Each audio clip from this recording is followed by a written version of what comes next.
জি, আমাদেরকে প্রশ্ন রেখেছেন চুয়াডাঙ্গা থেকে তরিকুল ইসলাম। তিনি জানতে চাচ্ছেন যে আমি পেশায় একজন পল্লী চিকিৎসক।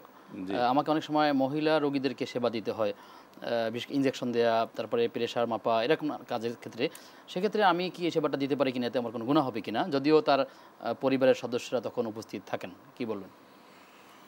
এটা হলো চিকিৎসা হলো একটা সমস্যার বিষয়। চিকিৎসা না হলে সে কিন্তু কষ্ট পাবে। চিকিৎসা নেওয়া নাজায়েজ নয়, বরং রাসূলুল্লাহ সাল্লাল্লাহু আলাইহি ওয়াসাল্লাম নিজেও চিকিৎসা নিয়েছেন। তিনি ব্যথার জন্য শিঙ্গা লাগিয়েছেন।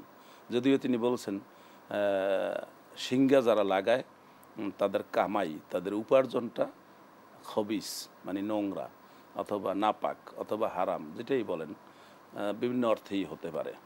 তারপরেও দেখা যায় রাসূলুল্লাহ সাল্লাল্লাহু আলাইহি ওয়াসাল্লাম শিঙ্গা লাগিয়েছেন এবং তাকে বিনিময় দিয়েছেন।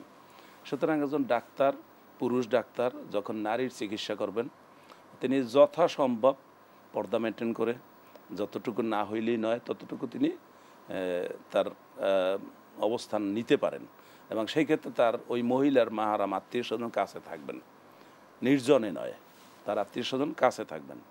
আর সেই ক্ষেত্রে সূত্রটা হলো এই, একটা সূত্র আছে যে কোনো মানুষ যখন সমস্যায় পড়ে, আল হাজাতু দরুরাতু তুবিহুল মাহজুরাত, এটা হাদিস শরীফে আসছে।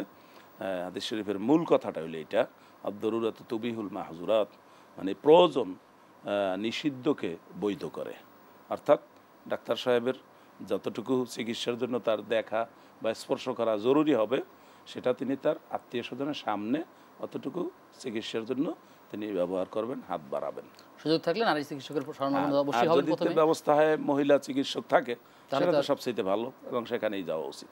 জি। এখন আমাদের মহিলা চিকিৎসক যথেষ্ট পরিমাণে আছে, তবে সব জায়গায় আছে কিনা আমি জানি না।